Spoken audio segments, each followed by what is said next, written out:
hope you are studying well at home and you all are preparing your topics as per I am taking them up in the lectures.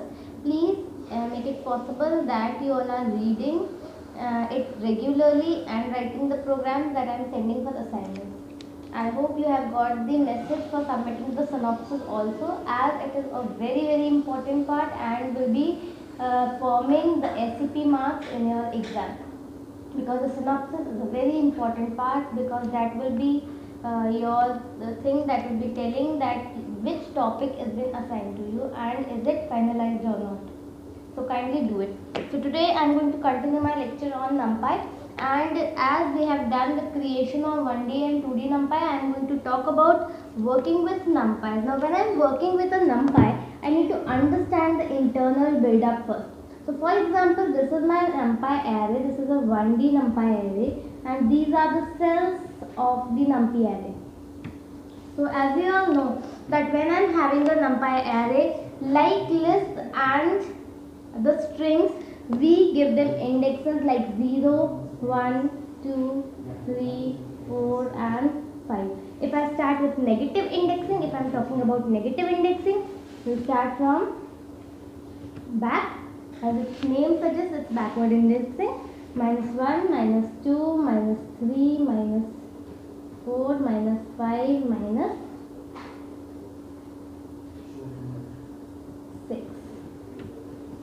This is my indexing. Now what does one cell contain? Now children, when you will see the memory, when you start to find out the memory, you will find that this will be having larger amount of memory. It occupies larger amount of memory than actual size of the array. Why? Because this one cell of NumPy is having 4 things in it. What are these 4 things? The first part is known as the header. What is a header? Header contains basic information regarding the cell, regarding the NumPy array you have created, like what is the data type, what will be the dimension, whether it's a read-only file, what will be the byte order. This is all defined in the header in form of different bits. Then second part that comes, it is the dimension. Now your dimension of the array is very important, because this is only going to help you in indexing and accessing the value. The third thing, that is your data, the actual data content, the link, the reference to the actual data content is shown in the third part, and the fourth one shows the stride. Now what is a stride? Stride means how many cells, how many bytes have to be skipped to go to the next value. Now this stride will be given for both the row and the column, and it will depend upon the order that we are using. For example, if I am using you should say a row major order, row major order. So if I am using that, what will happen? That to go to the next element of the row, how many bytes are to be skipped? 4. But if I am saying I am having 3 rows, so next column item will be appearing after 12 bytes, because 4, 4, 4. So it will be making 12. So what is the stride for the next row element? It will be 4, and the stride for next column element will be 12. Now I hope this is clear. Now we will talk about accessing. Now if I want to access, now here I am writing values like I am writing 2, 4, 6, 8, 10 and 12. Now if I am accessing from here, this array's name is, for example, AB. This is the array AB, and if I want to access any element of this AB, so if I write AB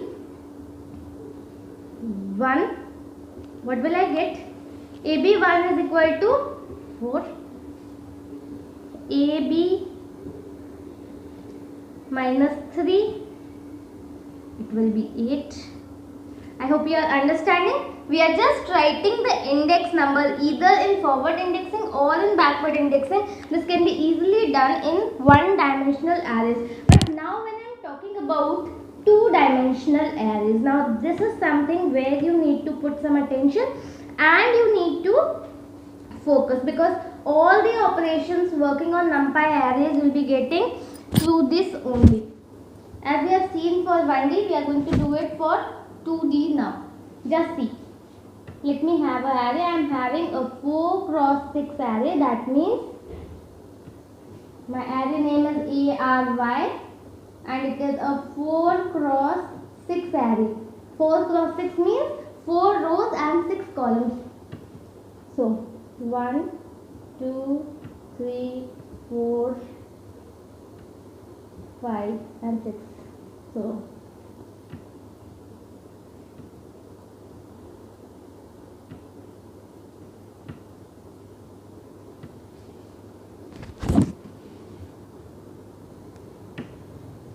it's having 4 rows and 6 columns.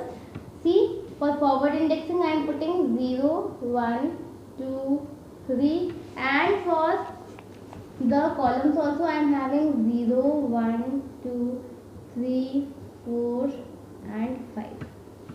Now, when I am talking about forward and negative, backward, now for backward indexing this will be -1, this will be -2, this will be -3 and this will be -4. Again I am going to continue this for here also. It will be -1, this will be -2, this will be -3, this will be -4, -5 and -6. I hope this is clear. Let me put in some values now. The values I am going to put is A, B, C, D, E, F, G, H, I, J, K, L, M, N, O, P, Q, R, S, T, U, V, W and X. I hope this is clear. I am making this at the side so that you can just see the things that are going on now. Now if I want to access any array element, now see, just I am going to write ARY and then now I am putting the index. For example, if I put -1 and comma 2. Now -1, which is -1 row, this is the -1 row, as we can see the index. And where can I find 2? 2 in the column will be this. So what is the value? This is equal to 2. In the same way, another value, if I say, if I put 2 comma 2, you can see this is the 2 row and this is the 2 row. The value I am going to get is O. This is how we are accessing. I hope it's clear and it's very simple also. Now, next thing that we are going to discuss about, and a bit interesting also, is dividing or putting these arrays in subsets. This is known as slicing. Array slicing. Now, basically when you move along and you see that these NumPy arrays have various applications, and sometimes we need to divide these arrays into subsets. Now, when I am going to divide them in subsets, there are many different ways. Today I am going to discuss about them in detail. Right now we are going to discuss about continuous divisions. Later on I tell you about non-contiguous. In the next lecture I am going to tell you about non-contiguous or condition based extracting. Now, this is my array slicing. First of all, I am going to talk about a simple way, that is by using a simple function. If I am having a 1D array, we will use only two things. First thing that I am going to use is, if I am having a 1D array.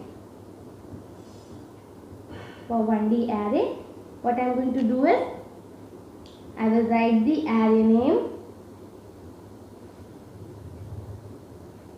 then I will have a start parameter, then I will have a stop parameter, and then I will be having a step parameter, and the thing is done. Okay, so for if it is 1D and for if it is 2D, so let me take an example of 1D array. This is my 1D array.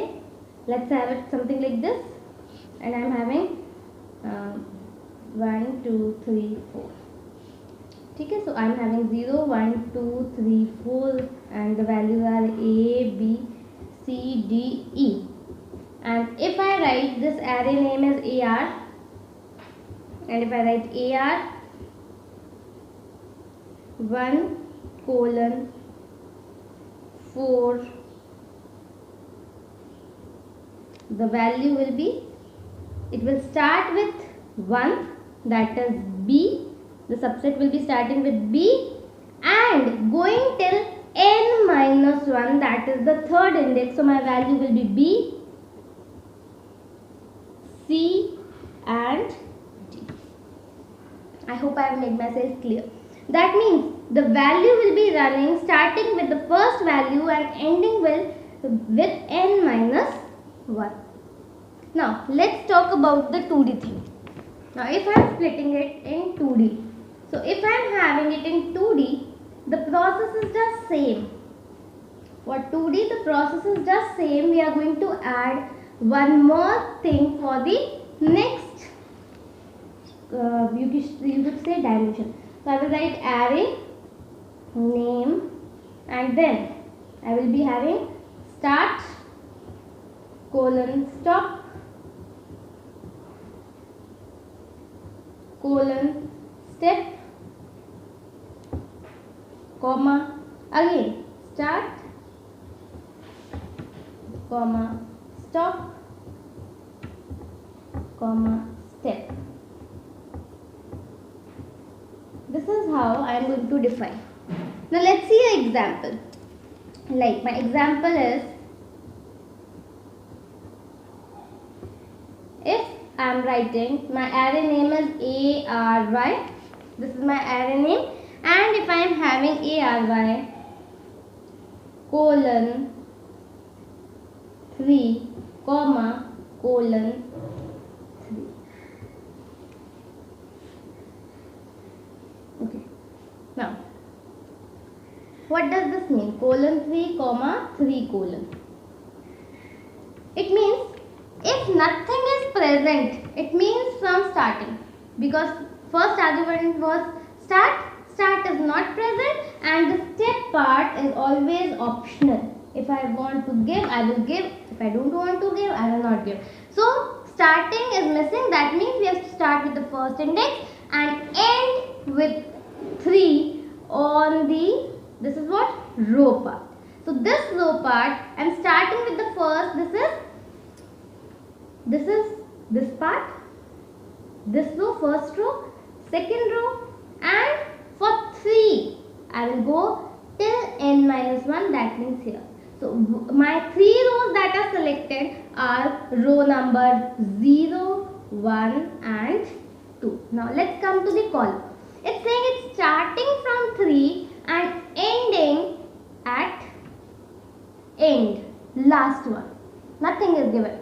So the third is this and ending is here. So the subset that will be obtained will be, see, this will be 1, 2, 3, 1, 2, 3, 1, 2, 3. So the subset that is obtained is this.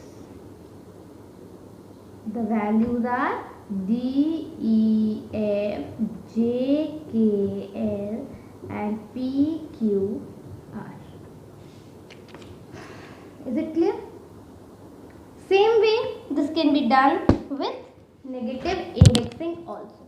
Now, next I am going to talk about 3 more functions that are very important in splitting of arrays.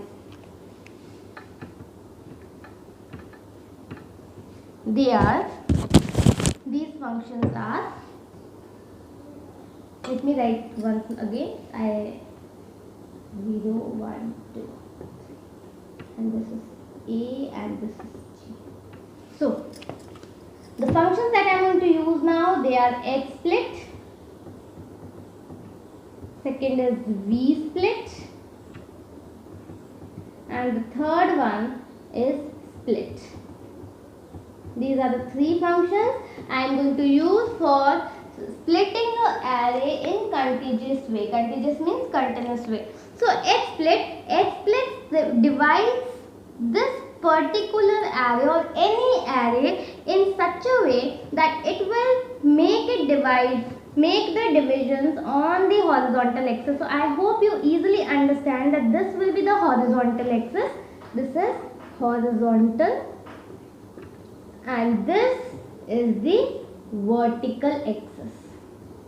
So if I want to divide the array this way, means I want to divide it from here, I will be using the vertical axis, and if I want to divide it this way, this will be the horizontal axis. This is something to be kept in mind. The horizontal axis in a two-dimensional array is axis 1 and the vertical axis is axis 0. Please keep this in mind. This will help you a lot. Now, how we are going to do this, how this function is declared. Now, as you all know, np is the alias name, np dot the function, xsplit function I am using, xsplit, and here two arguments need to be passed. First one is the array, that is the name of the array, and n will tell you the number of parts you have to divide your array. Now, choosing this n is also very important. How you are going to choose this n? This n should be chosen in such a way that we make equal divisions along the row or along the column. If it is not possible, then a different array will be returned. Now, like this. For example, now if I put these values, for example, if I am using np dot split ARY and I want to divide it in two parts. So what will be the result I am getting? The result, one array will be having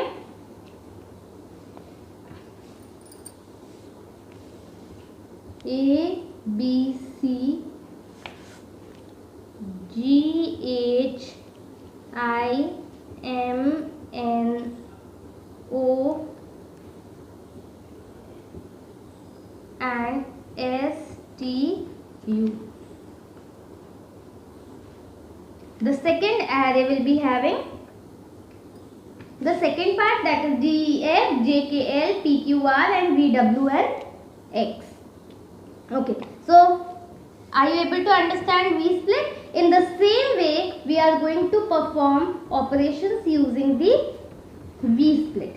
Now, V split will divide the array in the vertical form, in the vertical axis. So, the division will be made along the vertical axis. So, we will write np dot V split. Again, the same function, that is ARY and number of parts to be divided, for example 2. So the division will be made as A, B, C, D, E, F, G, H, I, J, K, L. This will be the one part, this will be array 1 and this will become the second array. Is it clear? Now I am going to use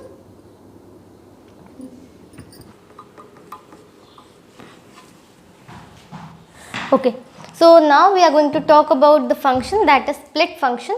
Now split function is a function that we are using in both the cases, if I am wanting to use the horizontal split or I am wanting to use the vertical split. In both the cases we can use the split function. This is a combined platform. How we are going to do it? We are going to put axis, as we know that I have told you that axis 0 is your vertical axis and axis 1 is your horizontal axis. So just see the split function, np dot split. Then in the split function, the arguments that need to be passed are the array name, the array on which we are performing the split. The second argument is n or 1D array. Now I am going to tell you how this is being used. And the third thing that we are going to see, that is axis 0. So this is we are going to see. Now when I am performing this, just see as if I am giving it a number. So if it is if I am doing it this way, if I am having this, making it in parts, so if I put, for example, As you all know, if I give np dot split, then array name, my array is ARY, and I give 3, and by default axis 0 is taken. That means vertical axis is taken for division. That means we will have vertical axis divisions. If in place of this 3 I am having a array, so if I give the argument np dot split ARY, that is my array name, comma, I am giving a array 2, 6. Now what does this mean? 2, 6 means that this will be dividing my array into 3 parts. 2 values, 3 parts. How? The values here will be like this. 2, 6 is divided in 3 parts: 0 to 2, 2 to 6, and 6 till end. Now we all know 0 to 2 means indices that are from 0, that is from the beginning till 1. If I am having a 1D array, having 0, 1, 2, 3, 4, 5, 6 and 7, A, B, C, D, E, F and G, H. This is my array. So the division will be from beginning to this. This will be my 1 split. Second will be 2 to 5, and the third one will be from 6 till the end. Is it clear to everyone? It is divided in these 3 parts. I hope this contiguous form of this contiguous form of splitting an array is clear to you all. In the next video, I am going to discuss about the non-contiguous division of arrays and the concatenation function. If possible, we will be discussing about applications to finish this topic. Thank you.